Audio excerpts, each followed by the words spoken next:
เอามาเปิดภาพที่บ้านน้องบองเพื่อนน้องกันเนาะมื้อนี้ก็เป็นมื้อที่สองของการเดินทางอีกพี่น้องเนาะเมื่อวานนี้บ่ได้เดินทางไปใส่พี่น้องเนาะเอากับทักทายสบายดีแล้วก็สวัสดีพ่อแม่พี่น้องหมดสุขสุขคนยินดีต้อนรับซองอาตูนแนลเส้นเก่าเส้นเคยพี่น้องเนาะไปพี่น้องเอ้ยไปหาน้องบองเพิ่นเอาแล้วก็ก่อนอื่นหมดก็ต้องทักทายอีกครั้งเด้อสิฮอดปีใหม่แล้วพี่น้องเอ้ยก็ขออวยพรให้พรทุกท่านจงอยู่ดีมีแรงเด้อส่งท้ายปีเก่าต้อนรับปีใหม่เด้อ FC ทุกท่านบ่ว่าแต่อยู่ไส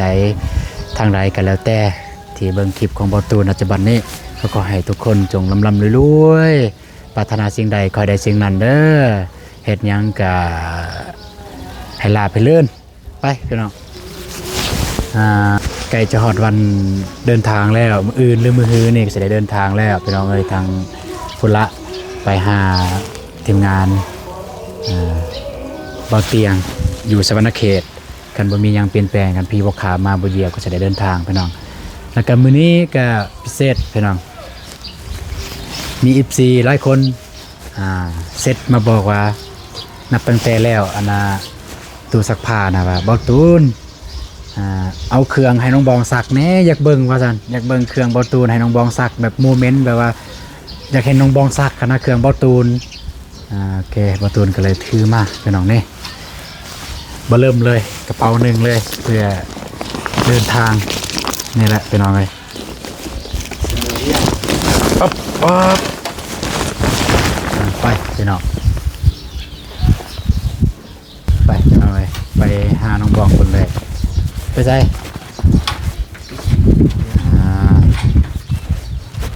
บุหัวพี่น้องเพิ่นอยู่เฮือนหรือบ่พี่น้องนี่เครื่องเต็มทางลังเถอะบุหัวน้องเพิ่นอยู่เฮือนแล้วก็มื้อนี้ก็สิได้เดินทางไปหาน้องลอยกับน้องสุกดาถ้าผู้ใดได้เบิ่งคลิปของบ่ตูนน้องลอยกับน้องสุดาอยู่บ้านแบงพุ่นแหละอยู่เมืองละม่ามพี่น้องเอ้ยจะเดินทางแล้วก็สิถามน้องบองเพิ่นสะดวกเดินทางนำไปบ่แต่ว่าบ่ตูนได้รับงบก็คืองบทั้งสองนั่นแหละแต่ว่าก็จุดประสงค์ของผู้ใหญ่เพิ่นอยากให้ไปนำกัน2คนพี่น้องเอ้ยไปกับน้องบองไปกับน้องบอง2คนแต่ว่าก็ต้องมีน้องบองไปนำว่าซั่นซะแต่ว่าในเมื่อคันน้องบ่ทันหรือว่าน้องบ่สะดวกไปก็บ่ตูนสิไปผู้เดียวเพราะว่าจำเป็นเด้ซื้อข้าวพี่น้องเอ้ยซื้อข้าวให้น้องสุดาเพิ่นเพราะว่าข้าวน้องสุดาเพิ่นหมดแล้วก็ผู้ใหญ่เพิ่นเห็นแล้วก็เพิ่นฝากเงินมาให้จำนวนนึงพี่น้องเพื่อได้ไปเพื่อได้ซื้อข้าวให้น้องเพิ่นพี่น้องกับบางเทื่อคันสมมุติน้องบองบ่ทันน้องเพิ่นบ่ไปก็สิไปแต่2คนนำบ่เจ็บพี่น้องเพราะว่านัดกันแล้วกับบ่เจ็บสำหรับบ่ฝนเนี่ยบ่ทันแต่เบาๆนุ่งเนี่ยยังทันต่อหาเนี่ยผู้ว่าเพิ่นมาบ้านเพื่อนใหม่บ่หรือว่าเพิ่นเมื่อเพื่อนพ่อแม่คันเพื่อนพ่อแม่ก็จะได้พอกันอยู่หั่นเลย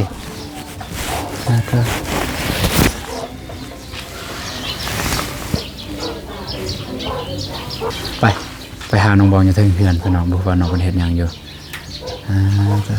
ได้โทรศัพท์ใหม่แล้วเด้น้องเพิ่นก็ได้โทรศัพท์ใหม่แล้วก็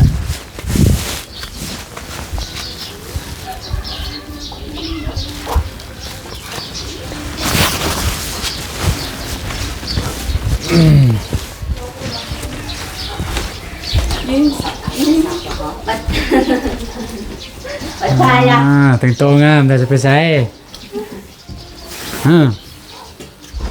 สบายดีเด้อ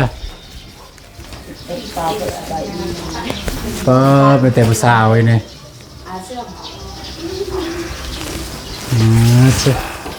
เอาบาดนี้พี่น้องเลยทักทายสบายดีเด้อได้โทรศัพท์ใหม่หน้าสดใสเนาะในไทยหูบอยู่ป่ะยังมาทันในไทยเชื่อกินข้าวกินน้ำแล้วป่ะเนี่ยยังอ้าวป่านนี้บอกกินข้าวฮะมาทันในสวยหน้าอีกบ่ยากเลยเป็นยังบ่ยาก บ่หูคือกัน ได้โทรศัพท์ใหม่แล้วก็บ่อยากเลยพี่น้องเอ้ยน้องบองได้โทรศัพท์ iPhone 12 Pro จนบ่อยากเข้าบ่อยากน้ำเลย จะได้มื้อนี้ทันบ่ บ่ทัน ไปบันแบงไปหาน้องร้อยกับน้องสุรา ไปมื้อหน้าเด้ มื้อหน้าบ่มันไอ้ต้นน้องสุดาที่น้องเพิ่นบ่มีข้าวกินเพราะว่าอายมีงบซื้อข้าวงบจากผู้ใหญ่อะนะเพิ่นฝากมาให้นำกันนั่นแหละเพิ่นฝากมาให้จำนวนหนึงแล้วก็ให้ซื้อข้าวซองหนึงที่เหลือก็ให้น้องบองกับบ่ตูนแบ่งกันก็ประมาณอยู่ล้านปลายนี่แหละพี่น้องเอ้ยก็บ่ทันบ่ ลูกตี้ มากันสั้นก็ไปผู้เดียวไปกับเบาเจ็บพี่น้องมาไปแต่ก็อยากให้ไปนำกัน เลย เพราะว่าผู้ใหญ่เพิ่นอยากไปนำกันเด้ไปมอบข้าวมอบน้ำมานะ มื้อนี้บ่ทันเพราะว่ายังสิรวมอีกสรุม รวมสนุ่ม เลย โอเคบ่ทันก็อายมีเวียกให้เฮ็ดสั่นกันบ่ทัน ยัง มีเวียกให้เฮ็ดอยู่เฮือน ยัง มีนั่นแหละไปลงรูมพุ่นกันอยากเห็นเวียกหยัง พูดแล้วนะ อ้าวฮู้แล้วท่าเป็นหยังสั่น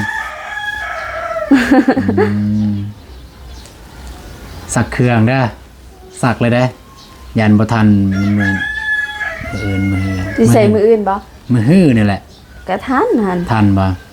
ยันมันบ่แห้งเด้อ ซักตอนแรกก็ทัน ทัน ตอนเช้ายังสิลงพะแตง ไปลงเพลยัง เดี๋ยวไปส่งเอื้อยเพิ่น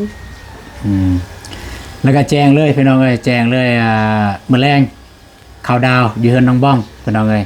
อย่าลืมติดตามเบิ่งเด้อบางเทื่อทีมงานเฮาจะได้ไลฟ์สดอยู่เฮือนน้องบ้องเลยข่าวดาวไลฟ์สดเลยฮอด12 โมง ให้พ่อแม่พี่น้องเพิ่นได้เบิ่งนํกันเลย แต่บ่ตูนบ่ฮู้ มี ว่า ไผนะ ฮะ มีไผนะ บ่ฮู้ว่ามีไผแน่สิมาคันบ่แม่นอยู่เฮือนน้องบ้องก็อยู่ดินเบาตูนกับน้องบ้องอยู่บอนที่จะสร้างบ้านใหม่เพราะว่ามันสะดวกแน่กับการปล่อยพลุตัวปิ้วปุ่มมันน่าอยู่นี่มีบ้านเฮือนหลายมันบ่คือบางเทื่อก็ไปอยู่หั่นเปลืองแน่เด้ไฟโพงเด้เพราะว่าเปิดไฟแต่ว่าบ่ได้จัดสถานที่นะนี่แหละอยากไปพุ่นไปไวอยากไปซื้อข้าวมอบข้าวแล้วก็อยากมือเฮือนแล้วก็จัดสถานที่มีไฟดอกนึงไต่ตัดโอ้ ญาติบ่ทัน เป็นหยังสิบ่ทัน ก็รวมโซนุ่มนี่ก็แบบกินเงินที่เฮ็ดเวียกหั่นน่ะเพราะน่ะโซนุ่มสิจัดข้าวดาวอยู่เฮือนพ่อบ้าน น้องสิเข้านำพ่อบ้านหรือสิเข้านำอ้ายบ่เป็นหยังกันบ่ทันก็บ่เป็นหยังเลือกเลยสิเข้านำพ่อบ้านหรือสิเข้านำอ้าย นะโอเคบ่เป็นหยังกันลำบากใจก็เอาแต่ว่าคันน้องว่าสิเข้านำหมู่บ้านหรือว่านำชาวบ้านคนในบ้านก็เป็นเงินนี่เป็นเงินรวมบ่ เป็นเงินรวมที่หาเฮ็ดเวียกผ่านมาหั่นเด้อ อ่า เขาก็กินมื้อข้าวดาว โอเคกันสั่นกะบาทเนี่ยแป๊บกัน โอเค กันว่าน้องบองว่าน้องบ่ทันมื้อแรงอะนะว่าบ่ตูนก็ได้วางแผนเรียบร้อยแล้วว่าก็ได้วางแผนแล้วเรียบร้อยแล้วว่าสิเข้านำกันนะ บางเทื่อก็เพราะว่าเฮาร่วมกันแล้วก็ทีมงานบางเทื่อก็สิเข้าอยู่น้องบองบ่ได้ไลฟ์สดได้หยัง ทำงานมีไผนะ สิมีไผเบาเจ็บเบาหยังนั่นแหละแต่ก็ยังบ่ทันได้รู้แน่นอนนะว่าไผแน่คันน้องว่าน้องสิเข้านำชาวบ้านก็พอดีอ้ายได้รับงบล้นและได้รับงบอันนี้ทางพ่อใหญ่เพิ่นโอนมาได้ละ 5-6 มื้อแต่ว่าบ่ตุนยังบ่ทันได้แจ้งยัง ยังบ่ทันได้แจ้งพ่อแม่พี่น้องแล้วก็บ่ได้แจ้งน้องบองเพิ่นเพราะว่าคิดว่ายังบ่ทันได้ฮอดมื้ออะนะเดี๋ยวฮอดมื้อแล้วบ่ตูนสิแจ้งบัดเดียวเลยบ่ตูนคิดว่าผู้ใหญ่เพิ่นให้ 2,000 บาทคนละ 1,000 บาทเพื่อจัดงานข้าวดาวเพิ่นว่าเพื่อว่าได้ซื้ออยากซื้อหยังมากินนะก็คล้ายๆคือของขวัญจากเพิ่นว่าซั่นซะของขวัญปีใหม่จากเพิ่นและเพิ่นให้เฮาซื้อหยังก็ได้เพื่อได้กินเพราะว่าเพิ่นก็อยากเห็นแน่กันแต่สิได้มอบให้น้องเพิ่นเลยคือน้องเอ้ยน้องบอง1,000 บาทแล้วก็เงินที่เมื่อวานนี่มันมีเงินอยู่ทางลัง iPad ไปน้องเอ้ยเงินน่ะบ่ฮู้ว่าเงินหยังเพิ่นเขียนแคนาดาตอนนั้นเนี่ยบ่ตูนถามเลยว่าเฮ็ดแนวใดเพิ่นว่าให้น้องบองแต่บ่ตูนลืมเอาอยู่หยังอยู่เฮือนเดี๋ยวมื้ออื่นจะเอามาให้พี่น้องกันบ่มื้ออื่นก็มื้อแลงสิมาให้น้องเพิ่นหลังจากมาแต่ไปหาน้องลอยน้องสุดาเอามาให้น้องเพิ่นเมียนเพราะว่าทางผู้ใหญ่เพิ่นบอกว่าให้เงินจำนวนนี้มันให้มูลนะให้มูลน้องบองให้น้องบองได้เมียนไว้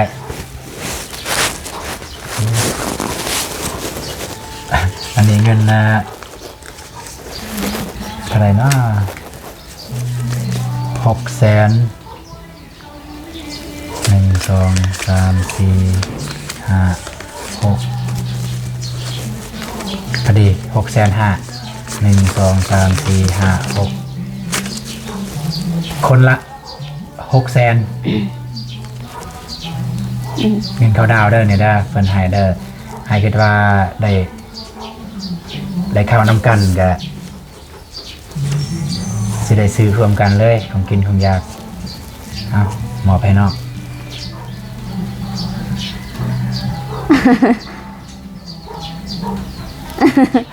เอาเป็นยังบ่ฟ้าวให้ก็ได้เป็นยังว่าฟ้าให้เบิ่งก่อนต้องชัดเจนเด้ FC เป็นกันถ้าว่าเขาก็เข้านำกันเลยที่เขาเบิ่งคลิปนี้เป็นจะได้คลิปต่อไปเลย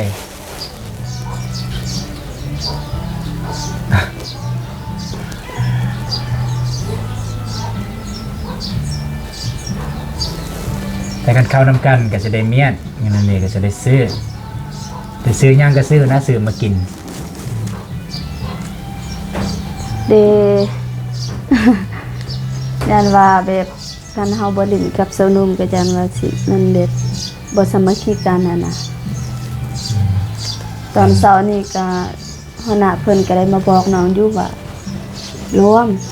เขาดาวนำกันเงินที่เฮาเฮ็ดเวียกน่ะ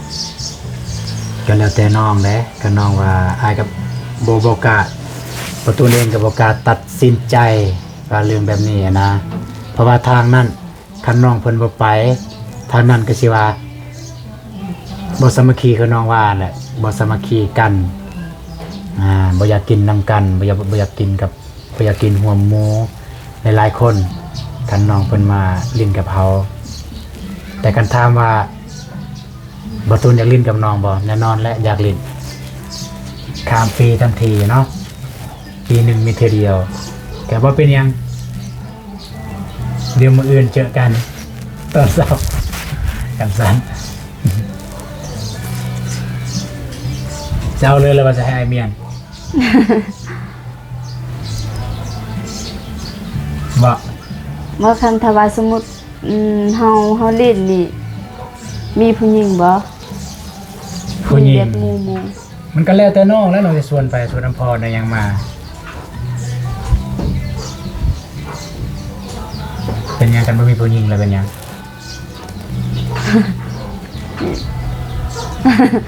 ก็ยังมีหมู่นั่นแหละยังมีหมู่ก็ชวนน้ำพรชวนผู้ใดก็ได้น้องอยากชวนเพื่อให้น้องมีหมู่ว่าซั่น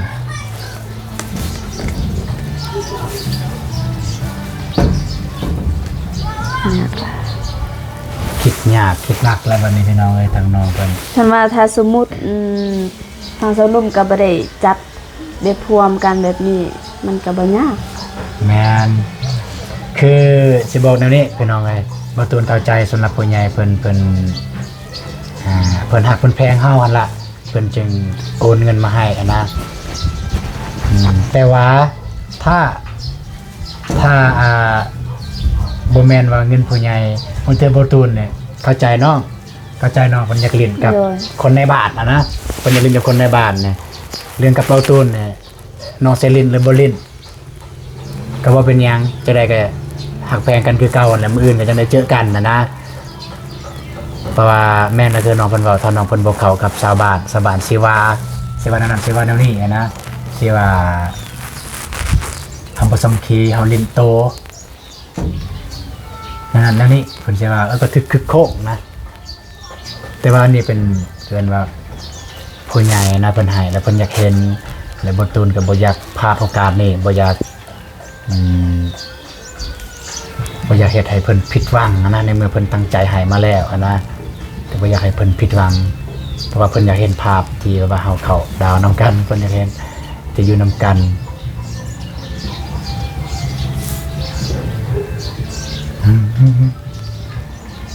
โอเคมันจะว่าจังซี่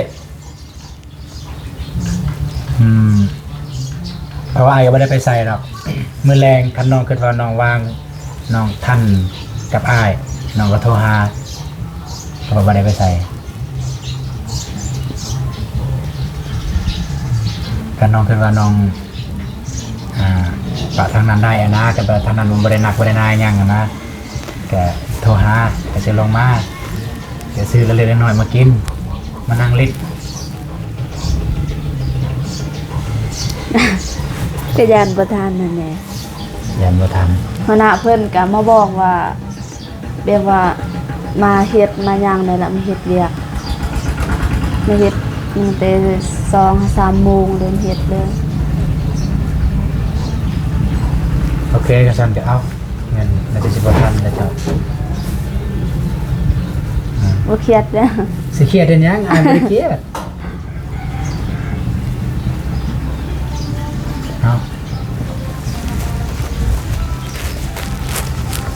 เนี่ยซื้อยังก็ซื้อมันเป็นเงินมงคลของผู้ใหญ่เพิ่นให้มงคลปีใหม่นั่นแหละแต่ว่าจุดประสงค์เพิ่นก็อยากให้เฮาซื้อคือกินยากมาจัดงานเข้าดาวแต่ว่าในเมืองมันบ่ทันจังซี่ก็แบ่งกัน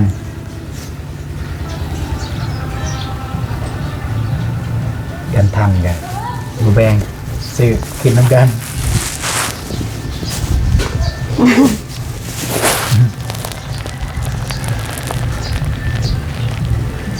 เก็บแล้วแม่เลยใจ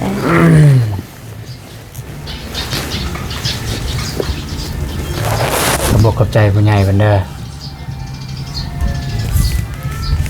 เลยขอบใจเพิ่นฟังไทยบ่เลยฟังไทยมันอยู่ฟังไทยขอบใจเพิ่นพ่อบ่แล้วว่าแม่พ่อ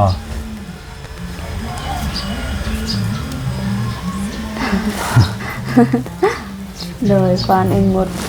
ลูกก็ขอขอบใจพ่อฟังไทยหลายๆเด้อที่ฝากเงินมาให้พวกลูกเพื่อได้เข้าดาวเพื่อได้ลิ้นบุญนี่แหละบุญตอนรับปีใหม่แล้วก็ลูกก็ขอโทษนำหลายๆที่ลูกยังคากับเข้าดาวกับในหมู่บ้านนี่แหละแล้วก็ขอให้พ่อจงเย็นเป็นสุขกายสุขใจขอให้สุขภาพแข็งแรงเด้ออายุมันควรยืนปรารถนาสิ่งใดก็ขอให้ได้สิ่งนั้นสมการปรารถนานอนก็ขอให้ได้เงินหมื่นตื่นก็ขอให้ได้เงินแสนเด้อบ่เจ็บบ่จนพร้อมครอบพร้อมครัวสาธุไปง่ายไปใส่ต่อไปบำแดง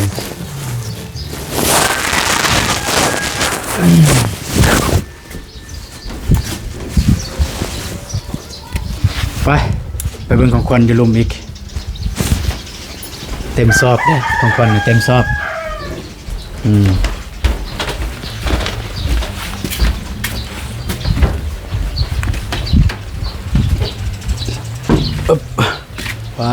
บรรยากาศพี่น้องเอ้ยประมาณนี้แหละเฮือนซานบานซอง ขอโทษนี่เกิดว่าจะได้เข้าจะได้จัดมื้อแรงกะนี่แหละนั่งอยู่นี่แหละอันบอกอยู่เทิงเฮือนนี่เด้อ นี่บ่ ของขวัญปีใหม่ได้ เปิดเบิ่ง ว้า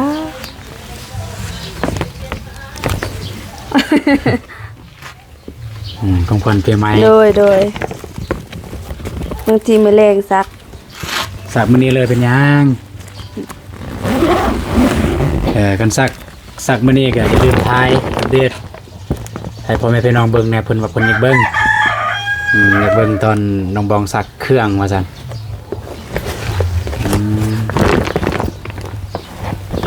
ก็พี่น้องเอ้ยแต่ว่ามื้อนี้ก็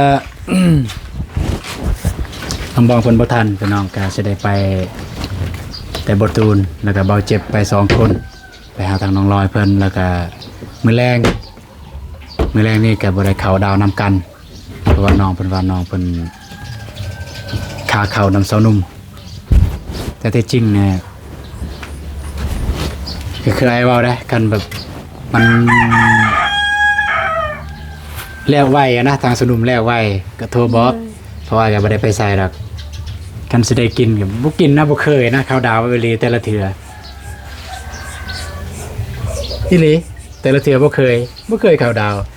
เคยแต่ตอนสมัยเรียนอยู่เวียงตะกี้เคยแบบอยู่หอพักกับหมู่หลายคนนะก็นั่งอยู่หั่นแหละแต่บัดมาบ้านนี่บ่เคยเลยตั้งแต่จบมาก็ประมาณ 3-4 ปีแล้วก็บ่เคยเลยบางเทื่อก็คือตอนนั้นอยู่น้องเป็ดเฮาก็เบิ่งแขกบ่ได้มีเวลาปานนั้นสิจัดอีหยังดอกแต่เบิ่งแขกครับใส่แขกบริการแขกอยู่หั่นก็บ่เคยเลยปีนี้คิดว่าสิได้แบบว่าเต็มรูปแบบบ่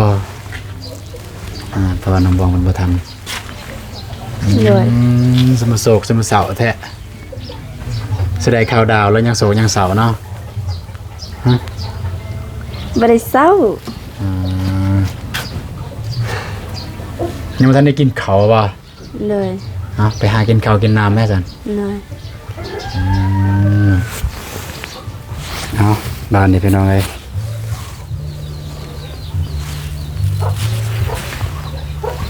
จะได้กลับแล้วได้ เลย เห็นว่าบ่ทันบ่ซักเครื่องบ่ทันก็สิมาซักเอง ทัน ก็สิมาซักอยู่เฮือนเองมีให้กันบ่ซักพ่อแม่ได้บ่ได้สิเข้าดาวว่าพ่อแม่ แม่เข้า พ่อได้ พอบ่เคยเข้า เอาเป็นเอาไงเบิ่งสิเบิ่งเงินก่อนเอาใบ500ก็มี ใบพันไม่มีคือกันเอาให้แม่เธอ 50ก็พอแล้ว เอ้ยพ่อเด้เนี่ยพ่อแม่เด้ พอบ่เข้า น้องบวน เอื้อยก็บ่เข้า เอาเป็นรางวัลเลยซะสันรางวัลจาก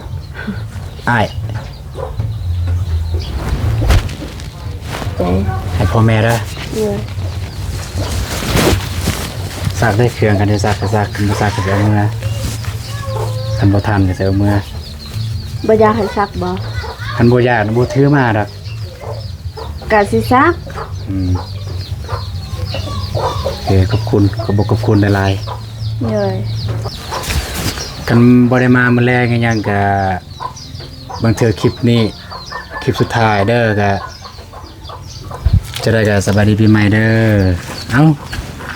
ได้เบ่ ก็แท้เอ้าก็บ่ได้เข้าดาวนำกันเด้บางเทื่อเจอกันมื้ออื่นนะก็สวัสดีปีใหม่เด้อจังได๋ก็ คือว่าเว้าคลิปสุดท้าย จังได๋ก็ขอให้สุขภาพแข็งแรงเด้ออยู่มันคนยืนขอให้เจอสิ่งดีๆเข้ามาในชีวิตส่งท้ายปีเก่าต้อนรับปีใหม่เอาแต่สิ่งดีๆเข้ามาอันใดแต่มันเลวมันร้ายก็ปล่อยไปรับแต่สิ่งดี บทเรียนจากปีเก่าอันใดมันเฮ็ดให้มันดีต่อตัวเองก็เอาไปนำใช้ในปีใหม่อันใดมันบ่ดีก็ลืมมันไปเด้อได้ยินบ่ ได้ยินไหม เลย โศกเศร้าใช่ปะ จะได้ไปก่อนได้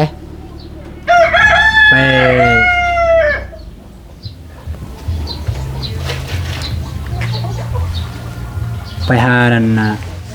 น้องลอยน้องสุดาผู้ใด ไอ้วง โอ้ไอวงพอดีเลยอู้เอารถไอวงไปว้าว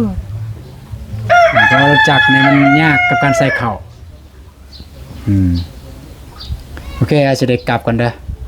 เลย มันเถื่อบ่ได้มายังมาแรงกะคลิปสุดท้ายแล้วเนี่ย โชคดี คลิปสุดท้ายของปีนี้คลิปสุดท้ายของปีนี้กันไอ้บ่ได้มาแรงกับคลิปสุดท้ายเลยปีนี้น้ำเจ้า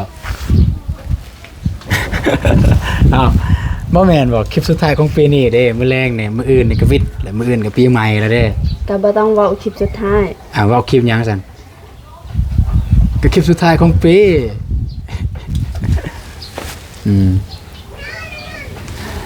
อย่าเศร้าแม่จังหน่อย FC ถามว่าน้องบองเป็นหยังจึงเศร้าแต่จริงน้องเพิ่นหิวข้าวคือบ่กินข้าว ตัวน้อย ก็เอาบันนี้กับเขาเวียกเขางานพี่น้องก็ทางน้องบองเพิ่นก็บ่ตูนก็บ่อยาก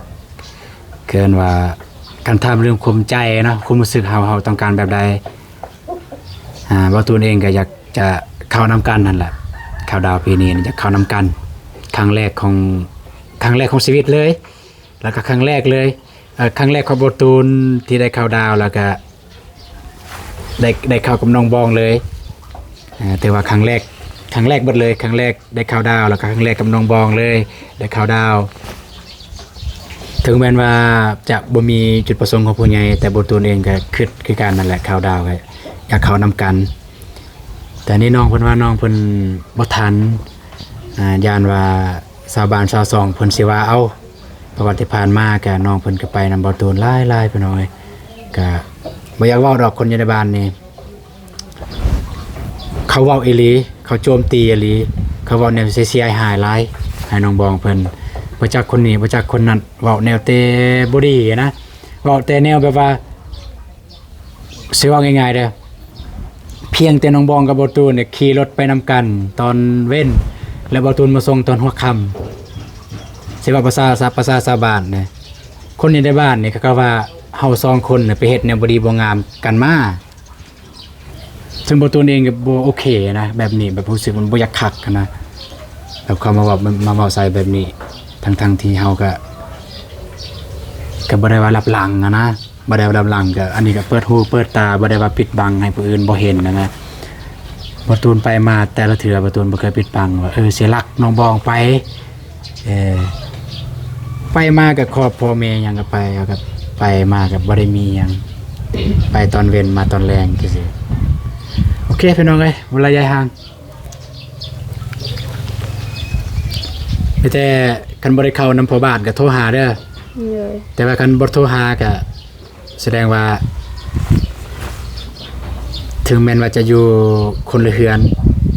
ก็ขอให้ข้ามไปด้วยกันเด้อ เลย น้องก็ข้ามเฮือนอ้ายก็น้องก็ข้ามเฮือนน้องอ้ายก็สิข้ามเฮือนอ้ายเรื่องอื่นเช้าเจอกัน เลย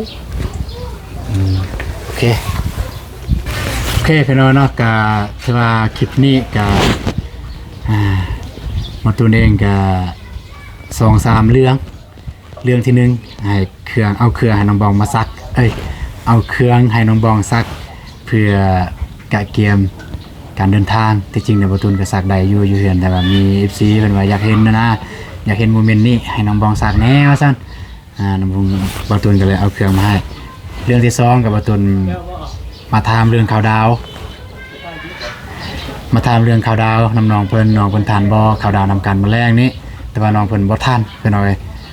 น้องเพิ่นก็อยากเข้านำชาวบ้านชาวซองเพิ่นก็คันน้องเพิ่นบ่เข้าก็ย่านว่าชาวบ้านชาวซองสิเว้าเอ้าเหลือแต่3ก็นี่แหละส่วนน้องไปหาน้องลอยแล้วว่าน้องสุกดาแต่ว่าน้องก็บ่ทันอีกแล้วเพราะว่าอยู่บ้านอยู่บ้านนี่แหละมีการรวมเพิ่นว่ารวมสนุมบ้านประชุมว่าซั่นซะโอเคไปจะได้เนาะก็การเดินทางของพวกเขาการเคลื่อนไหวในมื้อนี้ของบ่ตูนมีหยังแหน่ก็อย่าลืมติดตามพี่น้องเนาะโอเคสำหรับคลิปนี้บ่ตูนก็ต้องมาต้องขอบอกขอบใจหลายๆเด้อทางพ่ออยู่ฝั่งไทยที่โอนเงินมาให้ทางพวกลูกให้เพื่อให้ได้ใช้ในการเข้าดาวแล้วก็ต้องขอโทษขออภัยในเวลาถ้าบ่ได้ถ้าบ่ได้ถ้าบ่ได้จัดเข้าดาวมื้อแรงนี้ถ้าบ่ได้จัดนำกันก็ต้องขอโทษขออภัยในเวลาเดียวไว้โอกาสหน้าจัดย้อนหลังเอาสำหรับคลิปนี้บ่ตูนจะสิขอจบเพียงเท่านี้ก่อนก่อนอื่นบ่ต้องขอบอกขอบใจผู้ใหญ่ใจบุญและพี่ทุกท่านที่ติดตามชมคลิปของบ่ตูนตั้งแต่ต้นคลิปจนจบคลิปจะได้ก็ขอให้ทุกท่านอยู่เย็นเป็นสุขสุขกายสุขใจสุขภาพแข็งแรงเด้อพอๆกันไหมพี่น้องเอ้ยสำหรับคลิปนี้ขอกล่าวคำว่าสบายดีเด้อพี่น้องเอ้ยไปแล้วไป